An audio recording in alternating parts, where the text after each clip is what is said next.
use of plating. And what I'm going to show is about minimum implant with maximum gain.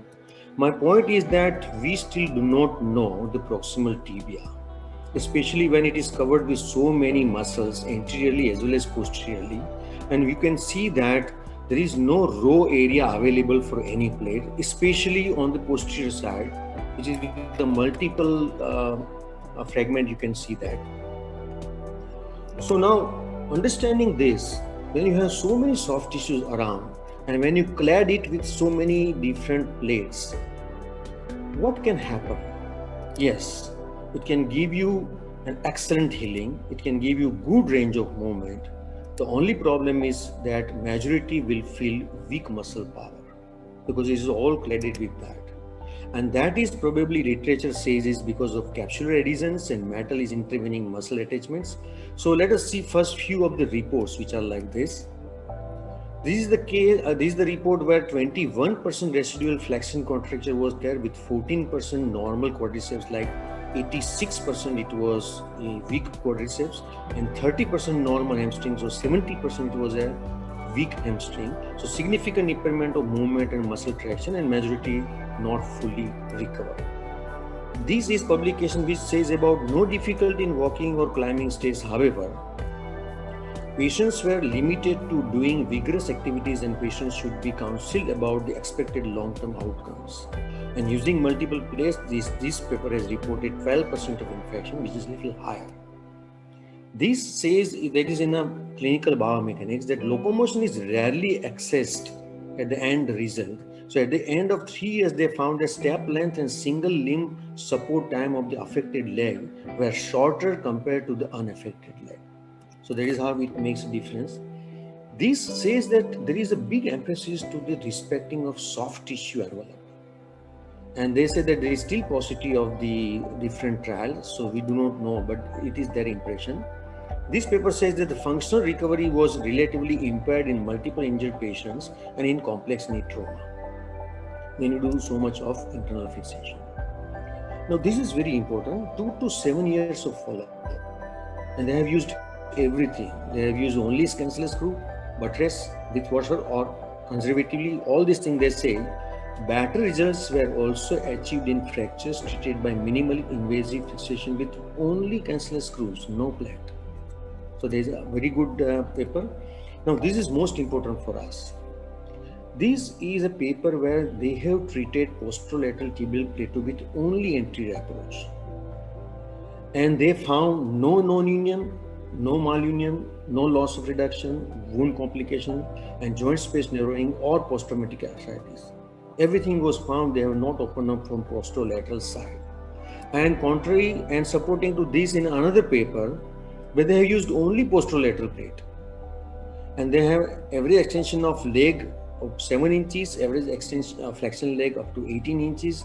Extended leg in 5% was attributed to intra-articular or extra-articular adhesion to the posterior capsulous contractures. That was something they have presumed. They are not very clear. So with this, we know that a good amount of literature is going on, but more important new terminology which I found from the literature is called apple bite fracture. And this is what they say, apple bite fracture. And this particular which I found on the net, it has been fixed with only screws and K-wires. And there is another case which is also apple bite fracture, which was fixed by arthroscopy as well as with the wires with only screws. So with this background, let us understand what is this proximal tibia. It is a thin cortices, a funnel shape. These cortices are really very thin in metaphyseal region. And then this thin cortices is having a tremendous strength in doing all these sport activities. Look at the huge shearing force and think of that thin metaphyseal cortices.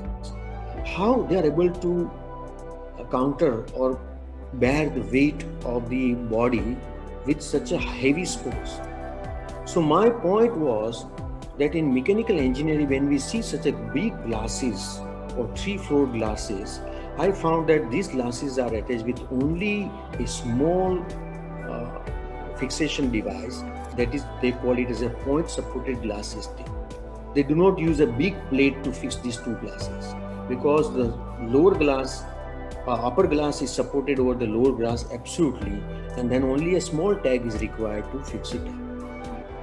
So what I want to bring out is that if in this case, if you have something which is not reduced axially, then it might slide like this or slide like this.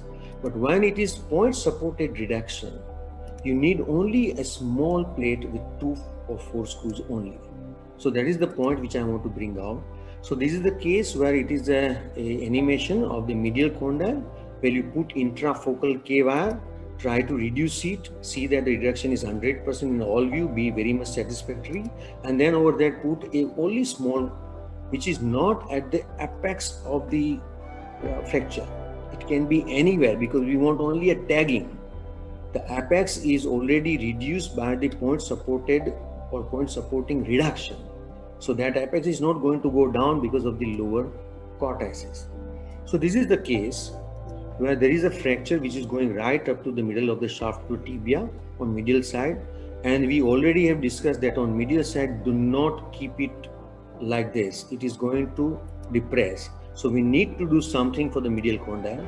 I just put a small plate with only 2 screws and 2 screws just to support the distal crack, and this is how you get a complete recovery. I'm going to show only the pre and the last one, and then only the functional results. So this is called point supported plating. Another case, posteriorly little bit sagging, a medial condyle fracture, but it was basically a bicondylar, because when we took the CT scan, we could find out there is a much of the combination, and this was fixed with a open posteromedial border reduction with a pointed clamp, which is very much required. Unless the reduction is good, nothing can be done. And then I just band this plate accordingly, and then we put that on the medial side, not the posteromedial side. The reduction is done, and which we know very well.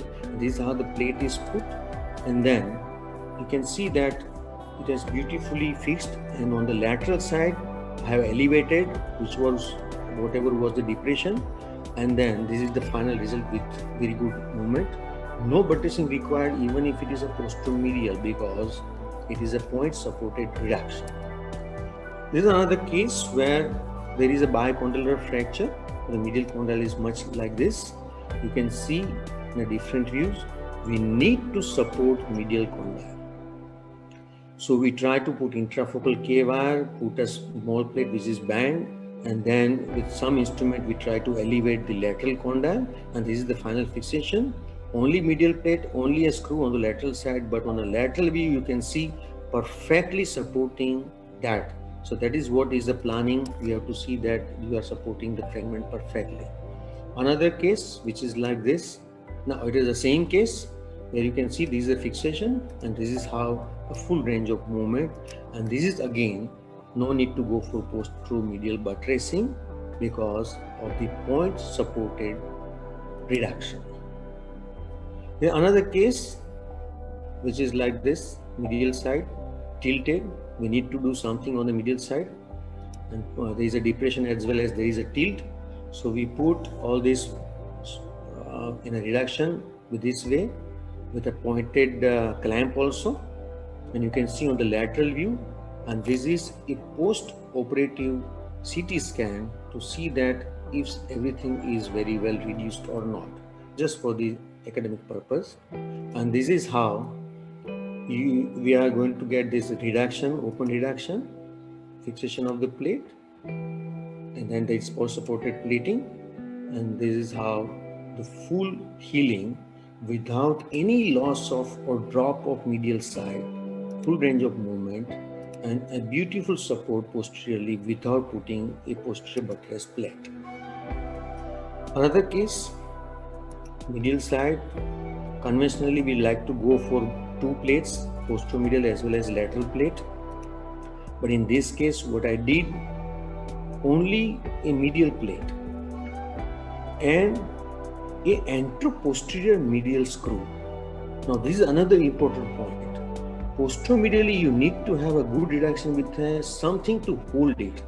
So I just used an anteroposterior screw and I supported the medial, and there is a full range of movement and absolute good reduction as well as healing without any loss.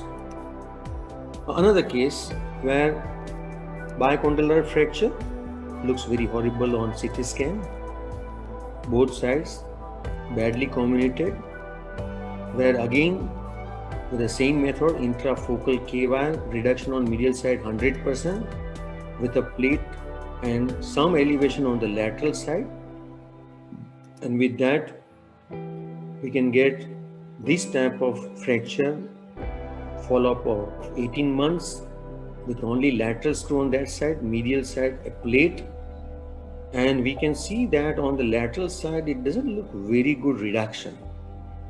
But what happens with the movement? There is a full movement, and you can see that patient is able to do squat and smile so easily. And this is how you can get a full recovery at the end of 18 months. Now, why even the lateral condyle, which is not very well reduced, is giving such good range of movement, I will explain in one of the animations. Another case, bad fracture, intra-articular, and it was delayed for 2 weeks because of the soft tissue reasons. Medial side, a vertical incision is put at the joint level, and I have tried to reduce the medial condyle. It's a good way of opening on the medial side and to check that the reduction is very good. And then I put this plate much lower, which was the lower apex, and a couple of the screw on the lateral side. On medial side, only anteroposterior screw, no buttress.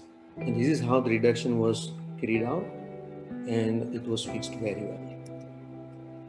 This is the case where another bicondylar type of fractures, not much of the intra-articular depressions, where again a small medial plate and a good lateral plate.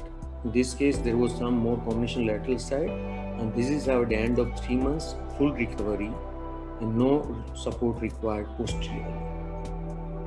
This is the case bicondylar fracture, and this is how I show that this type of plate requires a small hole in the middle part. These plates have a holes which are little apart, and through this middle part, when you have used this particular intrafocal K-wire, which will not allow again sagging or loss of reduction, over that you slide this particular plate so that you are sure that you are not going to lose the reduction. And in this case again, lateral plate was used because there was too much of combination, but on medial side only 2 whole plates. And this is how he started getting, but it is only up to 4 months. Hopefully he will get a full range of movement. He is under physiotherapy. This is the case, medial side and lateral side fracture. Medial side was not much depressed, but we need to support it. We cannot leave medial side without that, although lateral plate was very much important, so it was fixed like this. There is another case where again lateral side plate, medial side is plate which is not having a bicortical screw, only a tagging, because it is a point supported plating and point supported reduction. Bicondylar fracture, which was fixed with a interfragmentary screws and a plate on medial side, little lower. So these are the plates which I am now doing research on this. I have asked the manufacturer to go various types of medial plate with a central hole, and hopefully I'll be able to come out with a final sort of a design where it is very easy to put this intrafocal wire and not to allow loss of reduction, and put this fixation very well. Another plate which are already available, which are for the epidephisectomy, where you have this locking type of E plate where there is a central hole. Now the point which I want to make out is, this is a very good observation in a bicondylar fracture. Normally, medial side space is little less than lateral side space, which was very well documented by this Japanese study.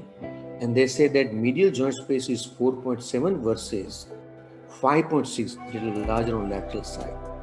So whenever femur comes in contact with tibia in a conventional in a normal life. To start with femoral medial condyle contacts with tibial medial condyle first, and thereafter both condyles come in contact. So the medial condyle touches each other first, then on the lateral condyle. Now this is a very important finding, anatomical finding. So this is the bicondylar fracture which has been elevated well, and then you put a lateral plate only, which we all know is not sufficient because the femur is going to touch the medial side first, and you can see that the medial condyle is depressed now. There is a loss of reduction. But in any case, if there is a bicondylar fracture, and when you fix it on the medial side very well, whichever the method we use, and then you put this femur from above, it's going to touch the medial side. So lateral side, there is not going to be depression at any time because medial side is very well fixed, and there is no need of two plates. Not in all cases, but in majority of cases, you can fix lateral condyle with only screw because you have strongly reduced and fixed medial side, and the lateral condyle doesn't come in that way unless medial side is given away. Then only lateral also will collapse. Now this is very important. So now, point is that in a given fracture, can you go with 4 plates or 5 plates? Can you go with 3 plates? Can you go with 2 plates? Can you go with 1 plate? Or can you go with only screws? This is the way you can plan out. Everything is required, but you try to minimize the number of implants. So there are a couple of cases which was fixed with only screws, like this, with a typical double curved punch, and this is the result. This is another case where you can see only screws on the lateral side, very well fixed, no buttress, no sagging, and full recovery, only screws. This case where there is a big lateral depression, you can see almost is all elevated, and these are cross girdle screws. So you to put anteroposterior screw underneath lateral to medial screw. So you make multiple girdles, and this is how you get a complete recovery. And there is no need to open up or put a big incisions. You can do all this with a small incision. There is another case, a very heavy body patients, very heavy, and where I have done only cross girdle screws. So you need to have something to support right angle underneath the reduced fragment, and you can put like this.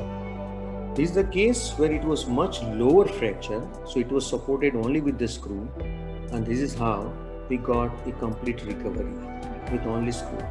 No more than that, because it's a point supported reduction. One more case, lateral depression, absolutely underneath the elevated fragment. We put only 2 screws because everything else was very good range of full range of movement. This is the case where you can see there is only a tilt on medial side, and there is a small fragment on the posterolateral side as well. So what I did, just try to do all this percutaneously, reduce this tilt, only put anteroposterior screw. That is only what is required, nothing more than that. A full complete recovery. You can see the final X-ray with the full healing, and all movements, full movements are possible. This much is required. This is a case where you can see a long fracture which is going right at the shaft, and we just put get good reduction and put lateral to medial screws and couple of medial screws to support the whole medial condyle, and this is the final result, full range of movement. This is the final X-ray with good healing. This is the case where you can see very bad fracture, but intra-articular depression, that was not much except the tilt. So that tilt which is on medial side and posteromedial side requires a good reduction. So that was done from by only anteroposterior screw. You can see very well. The lateral plate was expanding the whole fracture, but on the medial side only anteroposterior screw. So you can see this with a large view that on medial side there are only 2 screws which are holding very well. Rest of the things are point supported reduction, so it's not going to go down, and this is the result. This is the case where only screws beautifully placed absolutely underneath the depression. The depression was elevated by like this, very heavy patients and good range of movement. Another case where you can see there is a medial condyle which is slided and little bit lat displaced, where I have used push screw. So from the lateral distal cortex, I have elevated the medial condyle and then I have cut off this particular screw, which is a locking screw, and I have made the tip little blunt, and then I supported exactly underneath that elevated condyle. And these are very few cases where you can do like this, but whenever possible you try to minimize a long plate. And this is how patient is able to get full range of movement, a complete good recovery. This is the case where you can see a very much depression, almost 70 degree of articular surface is down. But as before about 10 days, there was a very good talk by Dr. Shazgar and Tanna sir, and they say that the rim is very important. If you can protect the rim, and in this case, the rim was not that bad. It was only a central part which was depressed. So I elevated slowly through the percutaneous medial hole, and then I just put only the screws. And this is how a good range of movement at the end of 4 months. Still patient is under the physiotherapy, but till now absolutely fine, no loss of movement, reduction. This is the case, long, very old fracture. You can see there are depressions on medial side. A very good plate has been put on lateral side. We have put a lateral to medial screw, but there is also an anterior to posterior medial condyle screw, which is again a very important. If you can put that particular screw, that is going to hold the posteromedial fragment very well with a very good result. This is the patient who says that I am able to do all sort of yoga now. It's almost before a year I have done, so I had a talk with him on a phone. Now this is the case where you can see a lateral depression, lateral condyle, which was fixed only with the screw, and there is also a different directions of the screws to support absolute posteromedial region, posterolateral region. Only screw is 3 years follow-up and a good amount of movement, absolutely fine, very heavy patient. Now this patient unfortunately got the similar fracture on the other side. This is the left side, and then he got fracture on the right side, wherein again it was a bicondylar fracture which I put with a medial plate, which is very, very important. And the lateral side, no plate, only screws, again the same type of movement. Both sides is operated, and thereafter also he is able to do good cross leg and a full range of movement. This is the case, this is the last case, only screws from the lateral side. Now what I want to convey in this case is at the end of 12 years, there is no osteoarthritis. So all thinking that something will go wrong later on is not like that, which has been very well explained, that the cartilage when it heals well, there is a less chances, especially on the lateral side. On the medial side, you have to do everything absolutely perfect. Now, this is the case which I operated last week only with a very small tilt and posteromedial side fragment, which was like this, and with a multiple trajectory and all learning and planning. I just did everything with a percutaneous way and tried to fix it like this. And this is the way I could check the stability under IITV, that is it a very well fixed. This is the patient which I just operated, still the sutures are there, and I have allowed the patient to start slow mobilization from day 3.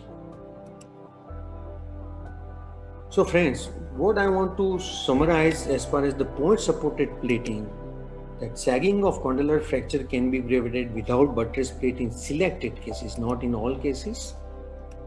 Point supported system may neutralize shearing forces. Full muscle power may be regained by avoiding posterior buttress plates. Further improvisation and efforts may help in standardized concept of point supported plate. This is absolutely my concept, and let us see what can we do in future. And regarding minimum implant and maximum gain, my summary concepts are: consider major displacing forces, minimize further trauma by reduction, no periosteal stripping or minimum periosteal stripping, find intact cortex of the bone fragment where you can pass through, use best, precise and sharp instruments every time. The dull instruments are going to give you trouble. Use implants trajectory smartly, use less number of implants, use short size of implants, and minimum skin openings, minimum iatrogenic devitalization, minimum intervening metal between bone surface and soft tissue attachment so as to get full range of power. And whatever the fixation you have done, see that it is dependable for a non-weight bearing exercise as early as possible when the pain subsides. So I thank you very much for listening to this my talk. Thank you very much.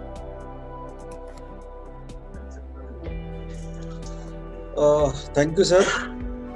Since just at the time when I was getting impressed by 2 or 3 plates, you convinced me otherwise. I, I'm sure everything is required. Everything is required. We have to be very clear that it has to be a good reduction and good maintenance of reduction. I want to warn everybody. Pawar has a mechanics mind. He's an innovator. He understands the mechanics very well. And he is doing it that affects it using the one small plate. So I feel you don't have to carry away, as you mentioned just now, that now I am convinced I can put only 2 plates. You will ultimately, unless you understand the mechanics like what Jawahar understands, you will ruin the whole fracture. So for the common people who do not understand